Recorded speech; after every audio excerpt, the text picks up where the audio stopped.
오늘 말씀은 정말 우리에게 이 많은 묵상의 포인트를 준 것 같습니다. 여러분들이 오늘 한 질문들을 보면은 다른 날들과 많이 좀 차이가 있는 것 같습니다. 그냥 아예 나의 묵상을 올려주는 분이 훨씬 더 많은 것 같습니다. 이 교회는 이 초대 교회는 하나님의 특별한 역사로 인해서 큰 변화가 일어나게 됩니다. 사람마다 두려워했다라고 했는데 이 두렵다는 표현은 경외, 경외를 뜻하는 거예요. 경외함이, 하나님을 경외함이 마음 가운데 막 일어났었죠. 이스라엘, 특히 예루살렘에 사는 백성들과 외부에서 온 많은 그 사람들이 그러한 것들이 많이 하나님 경외함이 많이 일어났었고, 드디어 이제 이스라엘을 회복하신 어떤 그 징조가 드디어 나타나게 되는가 이런 생각들을 아마 많이 했을 것 같습니다. 그리고 사도들이 기사와 표적을 많이 일으켰습니다. 이적이라고 볼 수 있겠죠.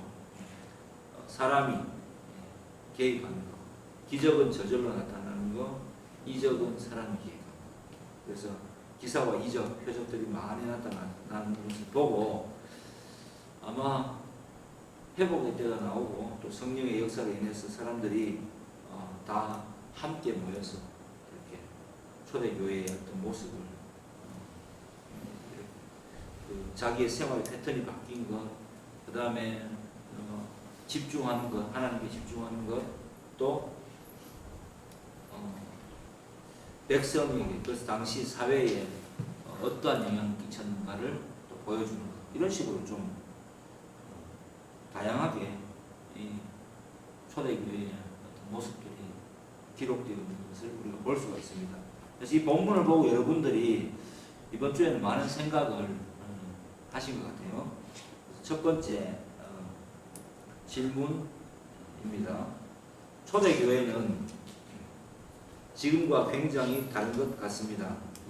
말씀을 읽으면서 현재를 살아가는 우리와는 매우 다르게 살아가는데 재산을 팔아 모든 사람에게 나눠주며 등등 모든 사람에게 호감을 가졌다고 하는데 지금을 살아가는 우리는 이 말씀을 어떻게 적용해야지 모든 사람에게 호감을 받으며 전도를 할 수 있을까요?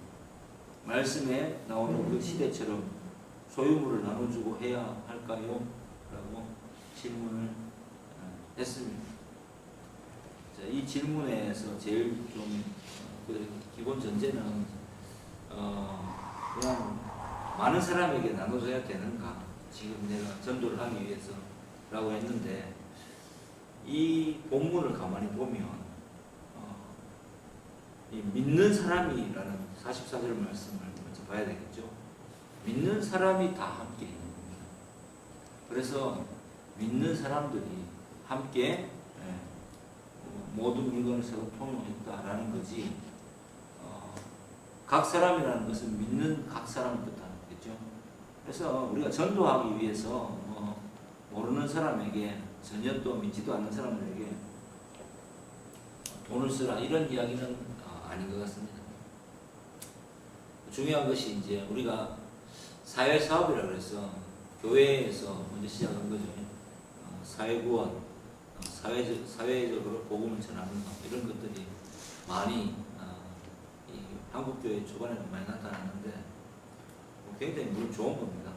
그런데 저는 이 구제가 이 초대교회에서 나타나는 구제 문제, 또 보면은 구제가 어디서부터 이루어져야 되는지를 우리가 명확하게 알아야 될 것입니다. 구제는 그 각 교회 공동체에서 가장 먼저 일어나는 것이 정상입니다. 그것을 위해서 이제 그걸 하는 사람이 집사님들이죠.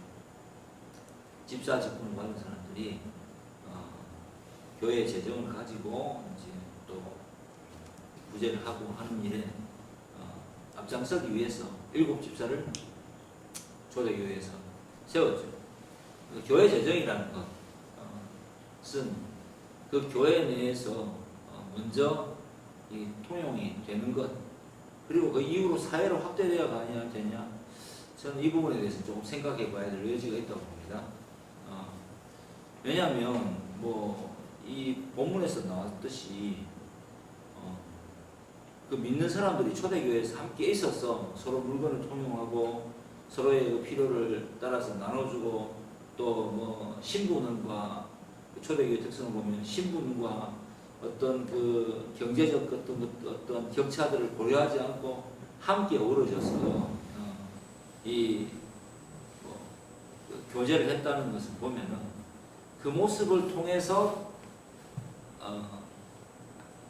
믿지 않는 사람들이 그거를 보고 어떻게 이런 일이 일어날 수 있는가 하면서 교회에 대해서 새롭게 생각하고죠. 예, 복음을 받아들이고 바뀌는 역사가 일어나고 칭찬을 한 거지. 예, 그냥 옆에 있는 뭐 이웃에 믿지도 않는데 가서 막 어렵다고 해서 도와주고 그런 건 아니에요. 예. 그래서 우리 교회가 여기로 옮겨오고 뭐 여러 가지 일을 할 때도 저도 잠시 오류에 빠졌던 것 같습니다. 어떤 부분에서는 우리가 다 함께 교회됨을 유지하는 데 좀 힘을 써야 되고, 또 이 장소도 마찬가지로 교회됨을 유지하는 청년들을 위해서 이 장소를 이렇게 만들었다. 그 다음에 전도의 도구로 활용한다고 하는데 항상 그런 것 같아요. 이제 제가 이런 문제로 여러 가지 갈등을 해봤는데, 이 교회로 먼저 세례를 받고 받아들임이 있은 이후에 함께 나오는 것, 이게 초대교회 모습인데 지금도 그래야 되지 않느냐. 많은 교회들이 사람들을 끌어모으기 위해서, 증원하기 위해서, 교인 수를 늘리기 위해서 많은 사업들을 합니다. 전도라는 이름 아래에서. 근데 저는 그런 식의 전도에 좀 회의감을 느껴요. 이게 맞나라는 생각을 많이 해볼 수밖에 없습니다.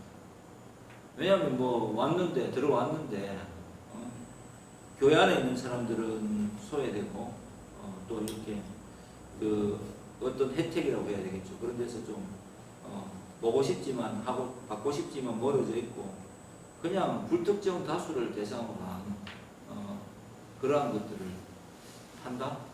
그거는 조금 교회됨의 의미를 오히려 퇴색시키는 것 같습니다. 그러다 보면은 잘못된 것들이 들어오기 쉽고 뭔가 좀 공동체가 깨어지기 쉬운 그런 문제들을 지속적으로 야기해 왔는 게 지상교회의 모습이잖아요. 그죠?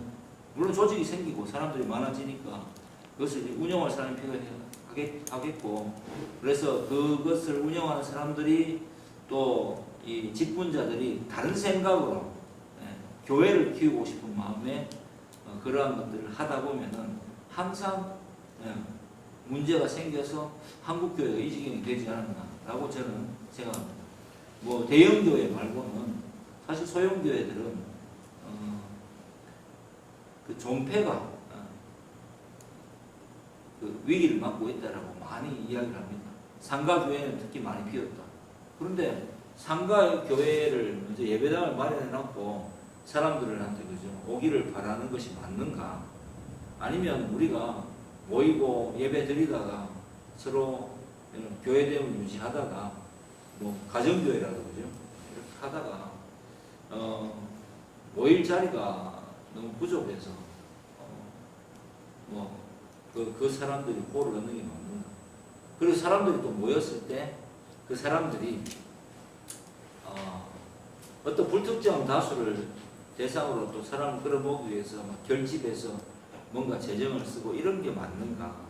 서로를 돌아보면서 서로의 그 필요를 따라서 각 사람이 뭐 전도를 한다면 그 전도에 따라서 혹은 뭐 그것에 따라서 재정을 쓰는 것이 맞는가? 굉장히 좀 깊게 생각해 보아야 될 문제인 것 같습니다. 무엇이 정답이다라고 말하기는 참 어려운 문제인데, 그래도 비중은 교회 안으로 좀 더 세대교인 이상으로 그죠? 그렇게 향해야 되지 않는가라고 생각을 해봅니다. 저는 그렇게 생각합니다. 예. 그래서 그런 답변을 드릴 수 있겠고, 초대교회에 좀 놀라운 우리 한국 초대교회에서도 놀라운 변화가 있었던 것이 그런 겁니다. 지금도 이 영천 인근에 가보면은 금호 쪽에 가보면은 옛날 교회 옆에 보면 남녀가 구분해서 아무튼 교회 예배당 유물이 있어요. 중간에 딱 막이 있고 뭐 그런 것도 이제 유교적 사회에서 그런 일들이 통용됐었고, 제일 놀라웠던 것은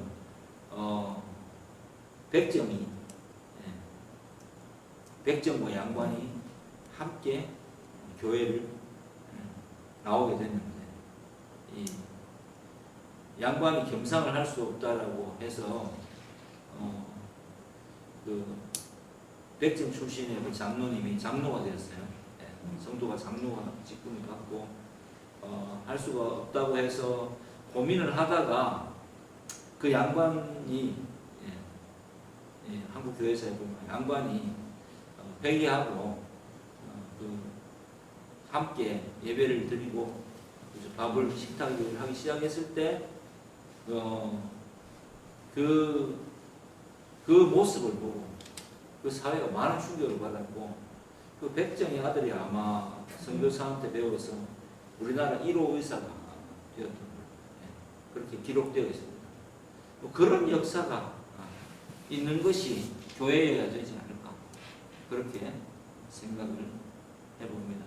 그래서 교회에 가면 한국 교회가 부흥의 역사를 맞이했던 것이 신분을 반상을 구분하지 않는다. 그리고 누구나 다 받아들여주고 교회에 가면 좋은 경험들을 많이 할 수가 있다 해서 급격한 부흥이 한국교회 초대 교회에서도 일어났었던 것을 교회사를 보면 알 수가 있습니다. 교회는 그런 모습이어야 됐던 거죠. 자, 그러면 이 시대는 어떤 시대인가? 지금 좀 질문을 좀 이렇게 쭉 읽어보고 나서 이야기해 보겠습니다. 두 번째 질문은, 다른 사람들에게 복음을 전할 때에 예수님을 믿는 많은 사람들이 성도답게 잘 살아가는 모습으로 바뀌어가는 것이 예수님을 믿기 때문이고, 그것이 복음이 진짜라는 것을 증거한다라고 믿지 않는 사람들에게 이야기할 수 있을까요? 예. 성도답게 잘 살아가는 모습으로 바뀌는 것에 대한 분명한 증거가 누구를 통해서 고백되어야 될까요? 자기 스스로가 내가 이렇게 하는 것은 믿기 때문이야라고 이야기하는 게 효과가 있을까요? 아니면은 주변에서 그렇게 그 사람에 대해 어떤 변화를 감지하고 그 사람과 친해지고 싶어 하거나 물어보거나 그렇게 바뀌어가야 될까요? 당연히 후자겠죠. 예. 성도답게 잘 살아가는 모습이라는 것은 어떤 모습인지 이것도 조금 있다가 질문자가 좀 경청할 때 한번 해보도록 하겠습니다. 예. 세 번째는 그냥 이거는 그냥 묵상이네요. 초대교회의 모습과 성장을 보았을 때 그들의 삶은 신앙적으로 보았을 때도 날마다 성전에 모이기 힘썼고, 생활적으로 보았을 때도 가진 것을 서로 공유하고, 전 재산이라는 언급은 없지만 소유와 재산을 팔아 필요를 따라 나누고 떡을 떼고 함께 먹고 하는 것에 기쁨과 순전한 마음으로 하였습니다. 그로 인해서 모든 사람에게 칭송을 얻게 되었고, 그로 인해 구원받는 수가 날로 늘어감을 볼 수 있습니다. 이를 통해 보았을 때 현재의 교회는 이러한 모습들이 하나도 없는 것 같아 보입니다. 전도라고 말하기보다 사람들을 구원하기 위해서는 신앙생활을 올바르게 하는 것은 기본인 것이고, 일상생활 자체도 누구나가 호감을 느낄 수 있는 삶을 잘 살아야 가능하지 않나 하는 생각이 들었습니다. 물론 이러한 것이 사람의 의지만으로는 절대로 가능하지 않아 보이긴 합니다. 기쁘고 순전한 마음으로 소유를 팔 수 있는 사람이 있을까? 한두 번도 아니고 계속해서 이러한 일을 하는 게 과연 가능할까 하는 생각도 듭니다. 과연 지구상에서 이러한 공동체가 있을 수가 있을까 하는 생각도 듭니다. 그리고 나 자신도 이러한 교인인가 하는 생각도 해봅니다. 이거 잘 묵상을 해주셨는데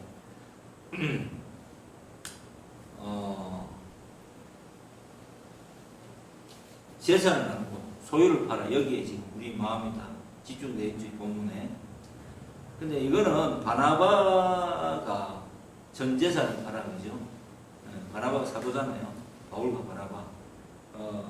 그 후반부에 가면 바나바가 사장에 가면은 전 재산을 팔아 사도들 앞에 내어 놓는다는 이 장면이 나옵니다. 한번 볼까요? 사도행 4장 가보시면 32절부터 보면은 믿는 무리가 한 마음과 한 뜻이 되어 모든 물건을 서로 통용하고 자기 재물을 조금이라도 자기 것이라 하는 이가 하나도 없더라.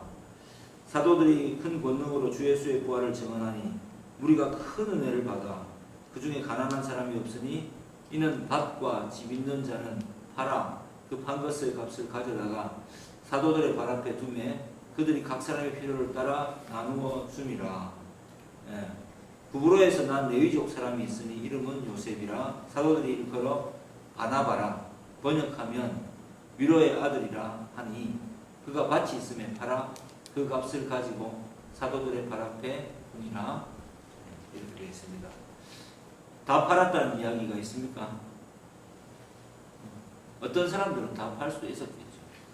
그런데 다 팔았다라는 이야기는 없죠. 밭을 팔았다. 그리고 자기의 소유를 팔아서 그 판 것의 값을 가져다가 발 앞에 두었다. 이렇게 되어 있지. 뭐 모든 걸 다 팔고 다 버리고 라고 하는 그 우리가 생각하는 그런 거는 없어요. 무슨 이야기냐면 그냥 이 본문의 뜻은 이 장의 뜻은 이런 겁니다. 우리가 재물을 보는 가치관이 바뀌었다. 성령을 받고 나서 재산을 바라보는 가치관이 바뀌었다. 제가 여러분에게 누누이 설교했었던 그 이야기죠. 우리가 재산을 있어요.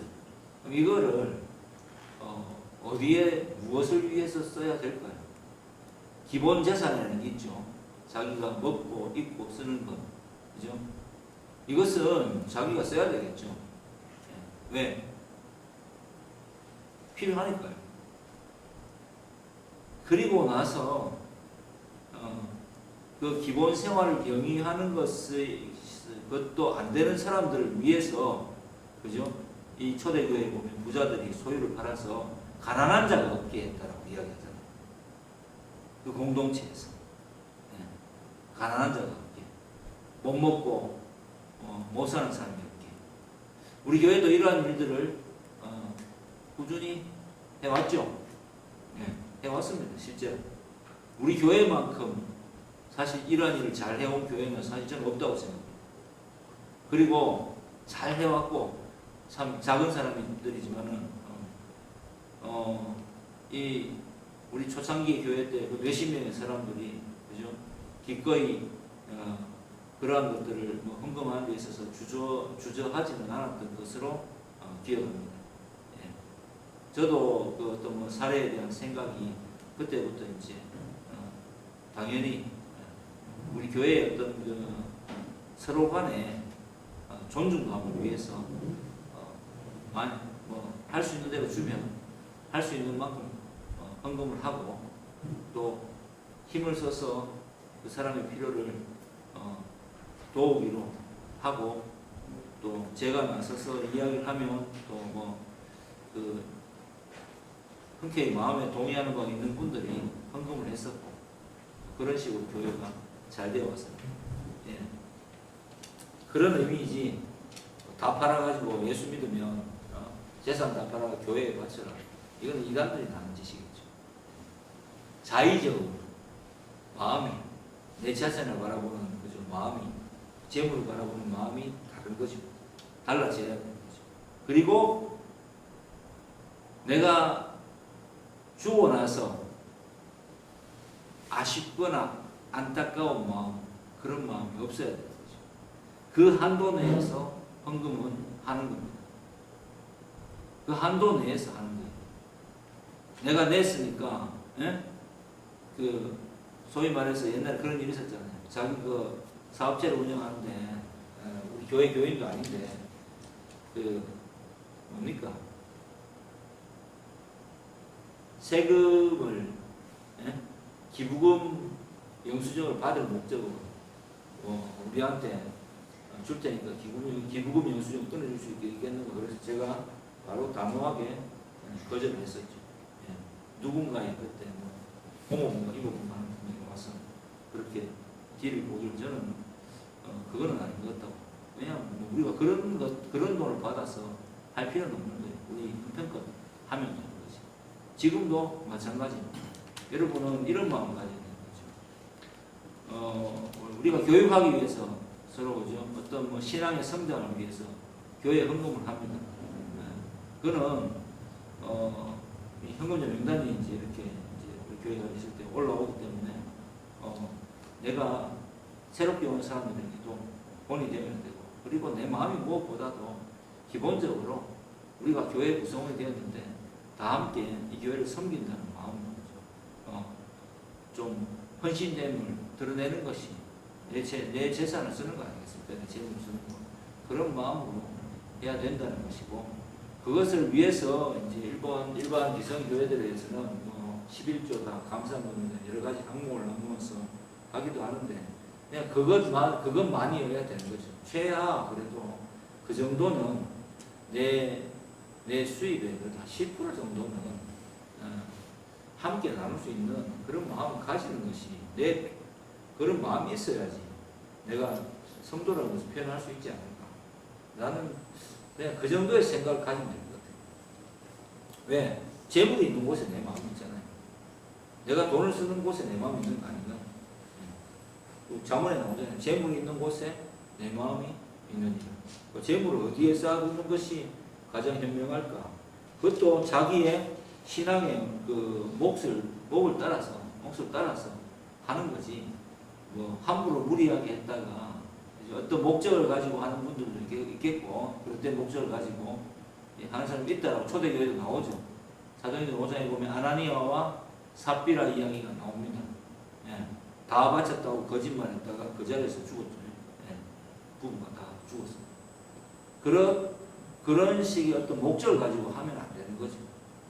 하나님께 드린 바 되었다라고 하는 것은 우리의 재물에 대한 가치관이 하나님 저는 이렇습니다라고 고백하는 차원에서 헌금이 드려줘야 되고, 내가 또 필요해서 누군가를 뭐 도와야 되겠다고 그죠? 교회 안에서 서로 먼저 시작돼야 되고, 내가 전도하는 분에게 이것도 정말 신중하게 생각하면 되죠. 무조건 주는 것은 절대로 아니죠. 예. 그런 재물관이 초대교회에서는 완전히 성령의 역사를 통해서 이런 역사를, 이런 생각을 가지고 교회가 살아가야 된다는 하나의 귀중한 그 성령의 역사의 표본을 오늘 살아가는 우리에게 성령님께서 보여주십니다. 이 본문을 통해서. 그런 의미에서 이 본문을 바라보는 것이 가장 합당하다. 그리고 적용은 제가 지금 열심히 말씀 풀어서 이야기해 주지 않습니까? 이렇게 적용하는 것이 옳지 않겠나라고 생각을 합니다. 네 번째, 주변 사람들에게 선한 영향력을 끼쳤다고 생각하는데 아무런 이적이 일어나지 않는다는 건 믿음이 부족한 것일까요? 절대 그렇지 않습니다. 초대교회의 모습처럼 칭송받고 구원받는 사람이 더하기를 바라고 바라봅니다. 아멘. 예, 우리가 선한 영향력을 끼쳤다라고 생각하는 것은 사실 현대교회에서는 어떤 모습으로 우리가 나타나야 될까? 예, 옛날에는 뭐 조선시대 들어오고 이런 거겠죠. 옛날에는 먹고 사는 것이 너무 빠듯했기 때문에, 그죠? 그리고 다가구 주택이 많았죠. 응답하라 1988, 1988에 보면 제일 그 신뢰가 나옵니다. 그 미란이 집에 그 라미란 배우가 있는 집, 그러니까 누구 집이라고 해요? 정봉인의 집, 와 밑에 덕선님의 집. 예. 둘 다 학교에서 소풍을 가게 됩니다. 수학여행을 가게 됩니다. 그렇죠. 그래서 수학여행비를 내야 되는데 이 이일화 배우가 덕선이 엄마가 올라가서 뭘 이렇게 음식을 갖다 주면서 뭐 말을 하려다가 그냥 아무 말도 못하고 내려오죠. 그때 옥수수인가 고구마인가에다가 봉투 하나를 끼워서 그 정봉이 엄마가 다시 소위 말해 빈 접시를 주지 않고 옛날에 그죠 음식을 담아서 주게 됩니다. 그 속에 수학여행비 3만 원이 들어있었죠. 그 시대에는 만약에 이제 정봉이 엄마가 예수를 믿었고, 그죠? 그리고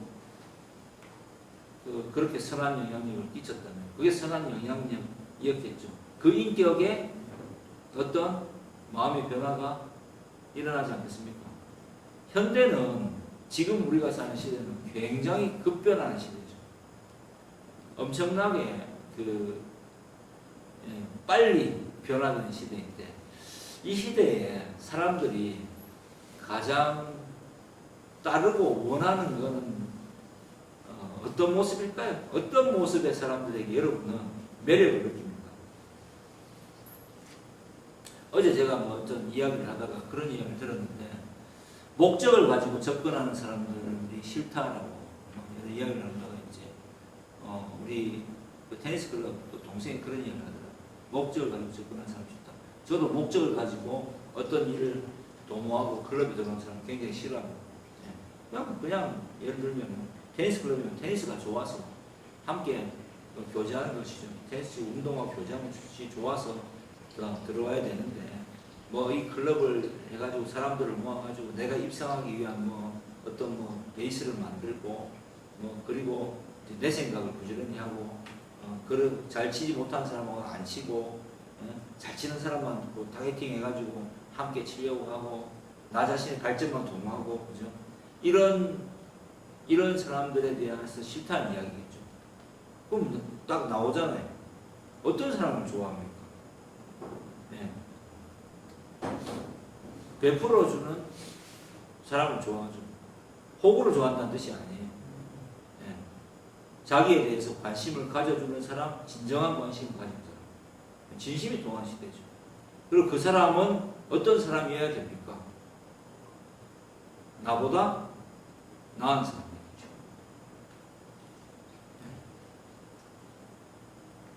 우리 다 선생님으로 나가지만 애들한테 지금 선생님들의 위치는 그 아이들 볼 때 어떨까요? 영상에 나오고 뭐 유튜브를 찍고 영상에 나오고 공연을 하고 그런 선생님이 내 선생님이요. 굉장히 우러러보지 않을까요? 배우기 때문에. 학부모들에게도 그렇겠죠. 근데 나와서 그 사람이 자기 관리를 또 잘 해야 되겠죠. 그렇지 않나요? 굉장히 자기 관리를 잘 해야 되는 시대예요. 베풀 줄 알고 어떤 그 사람에게 구체적으로 깊은 관심을 가지고 사귈 줄 알고 그리고 그 사람은 또 자기 관리를 잘하는 사람이에요. 매력이 있어야 된다는 이야기죠. 현대의 매력은 뭘로 나타나요? 자기 관리를 나타나요. 그런 시대에 살잖아요.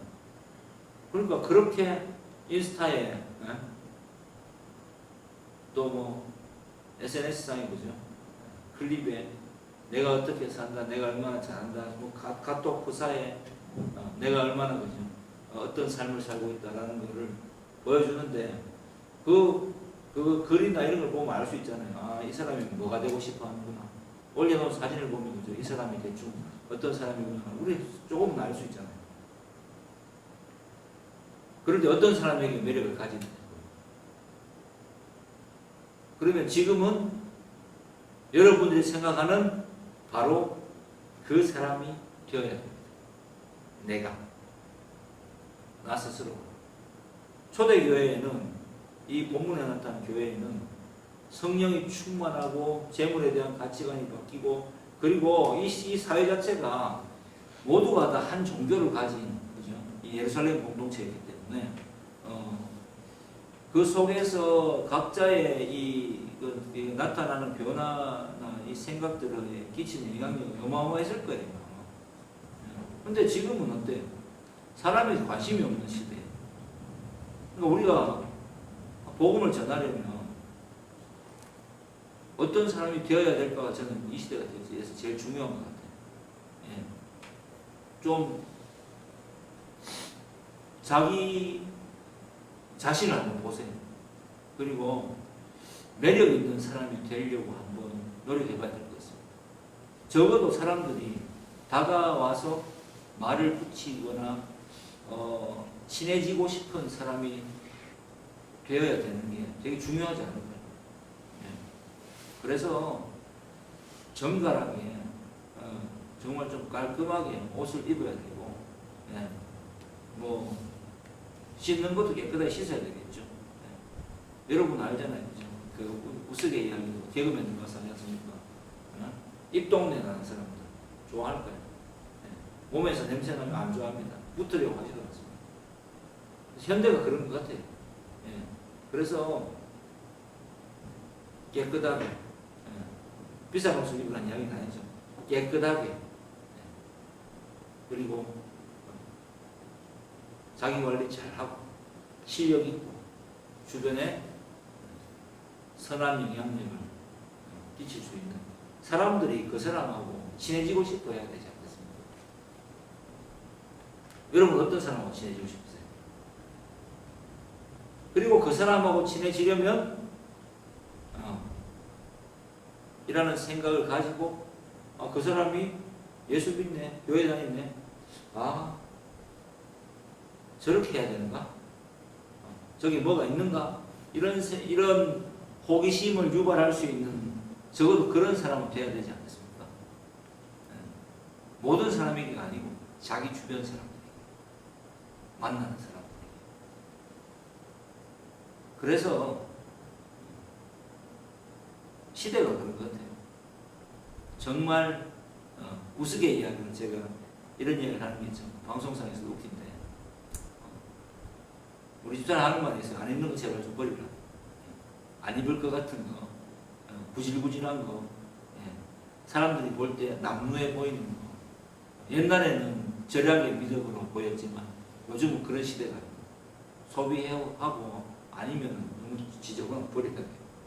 왜?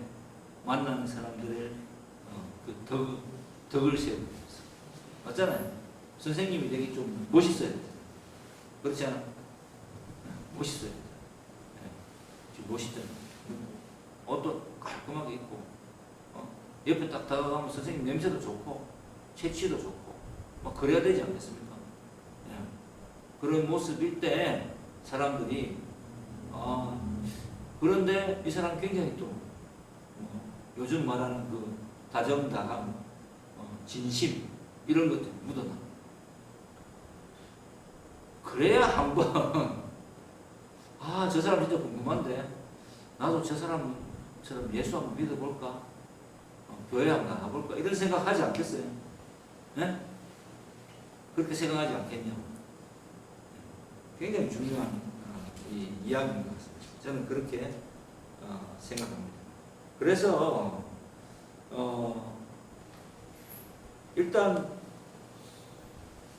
그 이후에는 저는 하나님 책임이라고 생각합니다. 내가 그렇게 많은 사람들과 만나고 접촉을 시도하고 내 자신을 바꾸어 나가고 이 말하는 행동, 그죠? 모두 말을 좀 굉장히 조심해야 되죠. 요즘은 진짜. 저도 요즘 많이 조심합니다만 어쨌든 그런 마음을 가지고 할 때 사람을 만났을 때 그 사람이 나를 좋아해 줘야지 비로소 교제가 시작되는 시대니까. 그렇잖아요. 그래서 온라인의 만남이 어디로 이어져요? 오프라인으로 이어지고. 이게 요즘 현대 교회의 추세거든요. 되는 교회, 사람이 모이는 교회, 사람을 만나고 싶어하는 교회의 추세니까 우리 교회는이라고 하지 말고 나는이라고 저는 출발해야 돼요. 나는 매력 있는 사람이에요. 나를 닮아서 내가 믿는 예수를 사람들이 믿고 싶어하고 알고 싶어하고 궁금해할 수 있는 사람인가? 라는 관점에서 현대는 이 시대는 복음의 어떤 복음 전도의 시작을 해야 될 것 같다. 이렇게 여러분에게 알려드리고 싶습니다. 자, 그러니까 내 생각이 나는 잘했다고 생각하는데 이게 크게 중요하지 않다는 거죠. 네. 물론 이 생각으로 당연히 출발해야 되는 것은 너무 당연한 거고, 받아들이는 사람이 이것을 정말 깊은 관심으로 받아들이고 선하게 받아들이고 좋아해 주는가가 평가의 기준이 되어야 되지 않겠습니까? 저도 그런 이야기를 많이 하는데, 나는 정말 열심히 하고 나는 정말 베풀려고 나는 정말 잘하려고 했던 것인데, 그럼 뭐 가족에게나 통용 가능한 말 아니겠어요? 네. 남이 그걸 어떻게 알아요? 정말 깊은 친구 관계가 아니면 모르겠죠. 네. 웬만하면 타인이 우리 인격에 내가 만나는 주변 사람들이 나를 이야기할 때 어떻게 이야기하는가에 하는 평가가 우리는 되게 중요한 것 같습니다. 밀접한 영향을 해보는 사람들이, 그래서 그런 일이 일어나면은 구원받는 사람들이 나를 통해서 발생하겠죠. 안 그렇겠어요? 저 그렇게 생각합니다. 47절에서 구원받는 사람이 날마다 더하게 하신다 하셨습니다. 이는 곧 전도와 연결되는 것처럼 보이는데 때로는 믿음을 계속해서 거부하는 사람들이 많습니다. 그렇죠? 많습니다. 고의적으로 안 받으려고 하는 사람들. 이 또한 하나님께서 설계하심으로 그러한 사람들이 나중에 믿음이 생기는 것일까요? 또 성도로서 믿음을 인위적으로 거부하고 반박하는 사람들을 어떻게 대하는 게 좋을까요? 저는 안 만납니다. 시간이 아깝고. 여러분에게 알려주고 싶은 것은, 믿음을 고의적으로 거부하고 나를 해치려고 하는 사람들을, 그죠? 굳이 만나가지고 그 사람들 설득하는 거, 믿음이 조금 있는 사람도 사실 친해지기 힘든 세상입니다. 나를 거부하는 사람들하고 내가 굳이 만나고 시간을 보낼 필요가 있을까? 그건 오기고 집착이죠. 내가 좋아서 만나는 게, 나는 좋은데 그 사람 내가 싫어할 수도 있잖아요. 그리고 고의적으로 믿음을 거부하고 조롱한다? 오히려 이렇게 해야 되지 않겠습니까? 나를 가만히 생각해 보면, 나를 좋아하는 사람을, 나를 좋아하고 나한테 관심 있는 사람을 만나는 게 훨씬 좋아요. 주변을 잘 둘러보면 여러분들이 그래도 뭐 괜찮게 살아왔다면 그런 사람들 분명히 있어요. 표정을 많이 했습니까? 내가 기존 동호회 모임에 나간다든지 사람들을 많이 만났을 때 분명히 이렇게 보면 나한테 호의적인 사람들이 있어요. 적대적인 사람이 있고 목적을 가진 사람이 있고. 그러면 누구와 시간을 보내는 것이 맞겠습니까? 기독교인들 누구와 시간 보내야 돼? 나에게 호의적인 사람과 시간 보내야지. 안 그래요? 친한 척 하는데 나를 보고처럼 생각하고, 소위 말해서. 그리고 뭔가 이렇게 필요할 때만 나를 찾는 사람들, 그 사람들조차도 나는 품어야 된다. 이게 소위 말해서 그릇된 성도 신드롬이라고 해야죠. 그럴 시간이 없습니다. 그리고 그 사람도 언젠가 나를 좋아하게 되었을 때 그때 친해지면 되죠. 먼저 다가왔을 때. 저도 나가서 이렇게 동호회를 하거나 동기회를 하거나 많은 사람들 만나보거나 이렇게 해보면은 무심한 사람은 많아요. 그러니까 예를 들어서 테니스 클럽을 나간다 그러면 테니스만 치는 사람들이 있어요. 사람 자체에 아예 관심이 없고 그냥 테니스 실력을 늘리고 테니스만 치고 그 다음에 오직 뭐 다른 것에만 그러니까 자기의 목표에만 관심이 있는 사람은 친해질 수 있겠어요? 그 사람과 생각을 같이 해야 친해지는데 그러면 그 사람의 생각에 끌려갈 수밖에 없잖아요. 그래서 저는 입상을 목적으로 한 클럽은 잘 안 갑니다. 이미 다 입상했고 필요도 없고 오히려 사람들과의 그 어떤 그 인간적인 교제가 가능한 그런 클럽을 가는 게 맞다고 생각합니다. 모두 다 그럴 수는 당연히 없겠죠. 그런 사람들이 있는데 그래서 테니스를 매개체로 해서 함께 좀 갈 수 있는 인생의 또 후반부를 또 지금부터의 인생을 함께 교제하며 갈 수 있는 좋은 사람들을 만나고 그 사람들에게 선한 영향을 끼치고 하면 되는 거 아닐까요? 예. 근데 그게 아닌 사람들을 굳이 만날 필요가 있을까요? 반박하면 막 소위 말해서 영이 다른 거니까 그러면 가치관이 다르잖아요. 그 사람이 내 어떤 다른 매력 때문에 나를 좋아하긴 하지만 내 근본을 부정하는 사람들과 친구가 될 수 있을까? 나는 없다고 생각합니다. 그래서 그런 좋은 사람들을 만나는 데 힘쓰면 좋겠습니다. 그 다음에 믿음을 확실히 거부하는데 내가 계속 만나다가 그죠? 하나님의 설계로 인해서 그러한 사람들이 나중에 믿음이 생기는 것이 가능할까? 그럴 수도 있고 아닐 수도 있죠. 이 질문의 답은. 예. 그거는 내가 할 수 있는 게 아니니까. 왜냐하면 나도 믿음을 선물로 받았는데 그 사람들도 나 아닌 다른 사람들 저번에 이야기했죠. 몇 번의 전도를 받아야지 한 사람이 바뀐다고. 예. 어쨌든 나 아닌 그 사람이 좋아하는 하나님 계획이 있다면 그 사람이 좋아하는 어떤 사람이 예수님을 믿고 성도에게 그리고 그 사람에게만은 적어도 그 사람의 모습을 보고는 예수를 믿고 싶은 마음이 생기는 그런 사람을 통해서 현재 나에게 거부하는 이 사람은 그 사람을 또 어떤 그런 사람을 통해서 변화되겠죠. 변화될지 안 될지 그건 모르겠어요. 근데 어쨌든 현재 나와는 아니면 아닌 겁니다. 저는 그렇게 생각합니다. 여러분에게 알려주고 싶습니다. 답변이 충분히 됐으면 좋겠습니다. 자, 마지막 질문 아까 했던 거 다른 사람들에게 복음을 전할 때 예수님을 믿는 많은 사람들이 성도답게 잘 살아가는 모습을 바뀌어가는 것이 예수님을 믿기 때문이고 그것이 복음이 진짜라는 것을 증거한다라고 믿지 않는 사람들에게 이야기할 수 있을까요? 이 이야기를 할 수 있죠. 할 수 있는데 성도답게 잘 살아가는 모습으로 바뀌어가는 것을 보여줘야지 되지 않겠습니까? 그렇죠? 당연히 있죠. 네.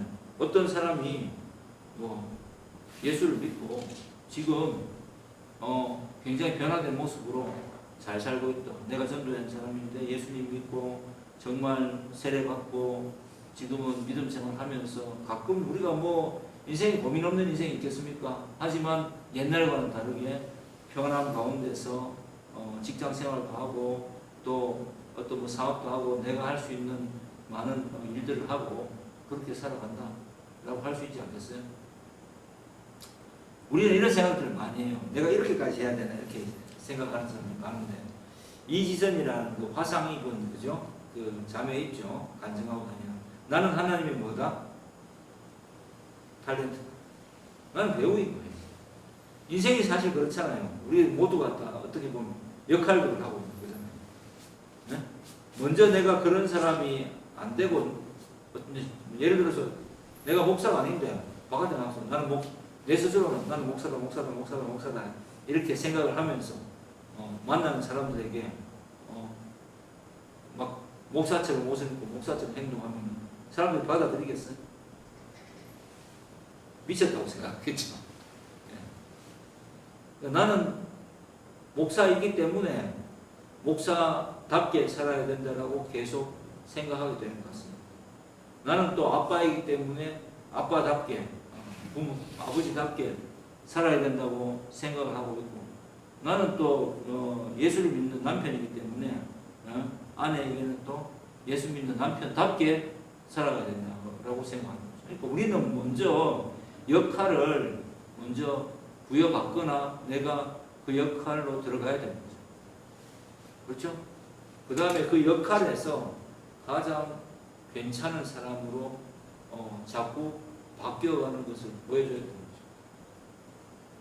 그게 직장이면 직장인의 모습이 되고, 그게 사업자면 사업가로서의 모습이 되고, 그게 또 친구들이면 제일 가장 괜찮은 친구로서의 모습이어야 되고, 그렇지 않을까요? 근데 내가 예를 들어가지고 나는 예수를 믿어, 나는 천국 가는 건 확실하다고 스스로는 생각해, 보험 하나 잘 들어놨어. 그리고 나는 사람들을 만나는 게 너무 싫어, 귀찮아. 그래서 성도라는 역할에 충실하지 않고 내 쾌락을 위해 살아가는, 그게 성도일까요? 어떻게 생각해요? 그 성도는 하나님이 주시는 역할이지만 성도다워 보이진 않겠죠. 네. 주변 사람들에게 성도답게 저 사람은 진짜 되게, 저 사람 진짜 예수 믿는 사람 맞아 라고 하는 평가를 들으려면 나는 어떻게 해야 될까를 생각해 보는 것이 가장 현명할 것 같습니다. 그래서 제가 아까 한 예로 실례를 들었던 게, 이 시대는 제가 이렇게 사람들 만나고 그렇더라고요. 이게 제 개인 취향이겠지만, 손님들 대하는데 예를 들어서 입을 열면 막 입냄새가 심하게 나는 사람도 있다. 진짜 힘들어요. 그리고 땀 냄새가 홀 풍기고 들어온다. 아무리 좋은 옷을 입어도 힘들어요. 자기 관리 전혀 안 돼 있고 머리에 이렇게 비듬 있다. 힘들어요. 어느 누가 그런 사람에게 매력을 느끼겠어요. 그래서 이제 그런 예를 들었던 겁니다. 자기 관리 잘해야 돼, 이 시대는. 그리고 예수 믿어서 점점 더 소위 말해서 소통되는 사람으로 바뀌어야 되지 않을까? 이 시대가 원하는 게 뭐야? 소통이잖아. 그죠? 불통의 시대가 아니라 소통을 원하는 시대잖아. 사람들이 적어도 어떠한 모습을 했든지 뭘 했든지 간에 좀 깔끔하고 채취 좋고 말할 때 진심이 좀 묻어나고 유머 코드가 있고 이런 사람들하고 통하고 싶지 않겠어요? 말을 했는데 말도 안 통하고 단어 선택도 잘 안 되고 자기 세계에 갇혀서 웅얼웅얼거리는 사람하고 교제하고 싶겠습니까? 한번 여러분들 대답해 보세요. 그럴 수 있겠습니까, 여러분은? 내 귀한 시간을 써가면서 그런 사람의 매력을 느끼면서 만나고 싶어 하겠냐고? 만나고 싶어요? 절대 그렇지 않죠. 그러니까 역지사지의 입장을 생각해보려고. 나는 성도인데 내가 변했다는 모습, 그리고 내가 예수 잘 믿고 내가 예수 믿는 훌륭한 선생님이라는 모습을 뭘로 보일 수 있을까? 우리 악기하는 사람들 예를 들자면 압도적인 악기 실력을 가져야 되고, 그죠? 그 다음에 선한 미소를 가지고 있고, 그리고 학생들한테 갈 때는 멋있어야 되잖아요. 헤어스타일도 지금처럼 멋있고, 옷도 좀 깔끔하게 입고, 뭔가 다가가고 싶은, 친해지고 싶은 그런 사람으로 돼야 되지 않겠습니까? 눈썹 정리도 하고, 그리고 향수도 뿌리고, 내 주변의 삶이 정결하게 돼야지 내가 그런 사람으로 살 수가 있는 거죠. 영국이나 이제 유럽 쪽에는 가보면, 지금 제가 양복을 입고 있는데 이 양복도 하나의 패션의 하나예요. 그죠? 이탈리아 사람들, 미국 사람들 정장이라고 할 때, 우리나라는 이게 직장인의 제가 생각하는 작업복이라고 이야기하는데, 직장인의 어떤 성공의 이미지라든가 뭔가 이렇게 관료주의 사회에서 나타나는 그런 모습 때문에 여기에 대한 반감이 커서 좀 좀 이렇게 잘 차려입는 거 싫어하는데 양복 입는 것은 그렇게 좋아하지 않는데 어떤 영화에더라 흑인이 나오는 영화인데 흑인 배우가 나오는데 그 사람이 그 은퇴를 했는데 항상 아침에 정장을 딱 입고 이 뭐라 그러지 꽂고 커프스 버튼 딱 하고 향수 딱 뿌리고 넥타이 딱 메고 어디 가느냐 하면은 식료품 사러 가고 자기 그 아침 먹으러 바에 그 카페에 들립니다. 오늘도 양보도 나왔네. 이렇게 이야기하니까 양보가 나에게 주는 최고의 선물이다. 자기 가치가 그렇게 이야기하니까 굉장히 멋있더라고요. 예. 그런 거에 내가 내 스스로의 역할을 성도라고 정하면 나에게 가장 적합한 좀 아이템을 만들라고 저는 여러분들에게 보내주고 싶습니다. 예. 나는 사람들이 봤을 때 어떤 게 가장 매력적일까? 나는 어떤 부분을 좀 부각시켜야 될까? 가장 최선의 모습으로 주연 배우가 된 것처럼 어떤 영화에서 주연 배우를 맡은 것처럼 멋있는 역할을 맡은 것처럼 그렇게 여러분들이 행동하기를 바랍니다. 네. 그렇게 됐을 때 주변 사람들에게 바뀌었다는 말을 듣는 시대이지 않은가 라고 여러분들에게 알려주고 싶습니다. 그렇지 않습니까? 소통하는 시대. 소통을 하려고 하면은 멋있어야 되는 시대. 따뜻한 말 한마디를 건넬 수 있는 책 좀 읽은 사람이어야 될 시대.